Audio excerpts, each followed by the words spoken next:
Hair ஃபாலை control பண்ணுறதுக்கு நம்ம எக்ஸ்டர்னலாக என்ன அப்ளை பண்ணாலும் நம்ம இன்டேக் என்னன்றது ரொம்பவே முக்கியம். Biotin and protein based foods நம்ம எவ்வளோ எடுத்துக்கிறோமோ நம்ம ஹேர் ஃபால் அவ்வளோ கம்மியாகும். நம்ம ஹேரோட ஃபாலிகல்ஸ் அவ்வளோ ஸ்ட்ராங்காகவும் இருக்கும்.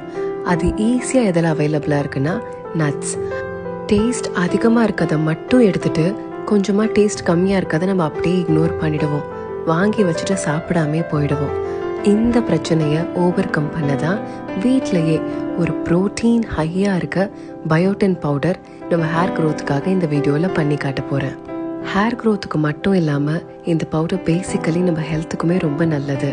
ஒரு பிராஸ் வெசலில் பாதாம், walnut, pumpkin seeds, cucumber seeds, cashew, watermelon seeds, பிஸ்தா, சன்ஃப்ளவர் சீட் எல்லாத்தையும் சேர்த்து நல்லா ரோஸ்ட் பண்ணி எடுத்துக்கோங்க.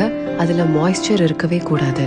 ஃப்ளேவரை என்ஹான்ஸ் பண்ண சுக்கு, ஏலக்காய், ட்ரை டேட்ஸ் இது எல்லாத்துக்கும் கூட பனக்கற்கண்டு சேர்த்து பொடி பண்ணி 2 வீக்ஸ் வரையும் ஸ்டோர் பண்ணி யூஸ் பண்ணலாம். கொஞ்சமாக குங்குமப்பூவும் ஆட் பண்ணிக்கோங்க. இதை பால், தண்ணி, லட்டா கூட பிரித்து சாப்பிடலாம். இவ்வளோ பெரிய ப்ராசஸ் பண்ண கஷ்டமாக இருக்குன்னு நினைக்கிறவங்க இதே ஃபார்முலேஷனில் பண்ணுற பயோட்டின் பவுடரை fit and food Tamil brand கிட்டேருந்து வாங்கிக்கலாம். அவங்க வெப்சைட் அண்ட் காண்டாக்ட் டீட்டெயில்ஸை நான் ஸ்க்ரீனில் கொடுத்துருக்கேன். ப்ராடக்ட் டீட்டெயில்ஸ் வேணும்னா லிங்க்னு கமெண்ட் பண்ணுங்கள்.